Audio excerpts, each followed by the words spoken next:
BRS MLC కవిత నివాసంలో BC సంఘాలు, తెలంగాణ జాగృతి నేతలు భేటీ అయ్యారు.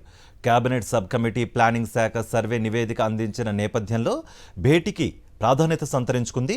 మంత్రి ఉత్తమ్ వెల్లడించిన సర్వే గణాంకాల ఆధారంగా బీసీలకు రిజర్వేషన్లపై కవితతో కలిసి అధ్యయనం చేస్తున్నారు నేతలు. స్థానిక సంస్థల ఎన్నికల్లో బీసీలకు రిజర్వేషన్ ఎంత మేరకు పెరుగుతుందన్న అంశంపై చర్చలు కూడా జరిగాయి.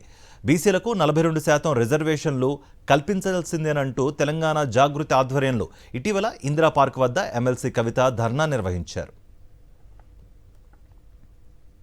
బీఆర్ఎస్ ఎమ్మెల్సీ కవిత నివాసంలో బీసీ సంఘాలు, తెలంగాణ జాగృతి నేతలు భేటీ అయ్యారు. కేబినెట్ సబ్ కమిటీ ప్లానింగ్ శాఖ సర్వే నివేదిక అందించిన నేపథ్యంలో భేటీకి ప్రాధాన్యత సంతరించుకుంది. మంత్రి ఉత్తమ్ వెల్లడించిన సర్వే గణాంకాల ఆధారంగా బీసీలకు రిజర్వేషన్లపై కవితతో కలిసి అధ్యయనం చేస్తున్నారు నేతలు. స్థానిక సంస్థల ఎన్నికల్లో బీసీలకు రిజర్వేషన్ ఎంత మేరకు పెరుగుతుందన్న అంశంపై చర్చలు కూడా జరిగాయి. బీసీలకు 42% రిజర్వేషన్లు కల్పించాల్సిందేనంటూ తెలంగాణ జాగృతి ఆధ్వర్యంలో ఇటీవల ఇందిరా పార్క్ వద్ద ఎమ్మెల్సీ కవిత ధర్నా నిర్వహించారు.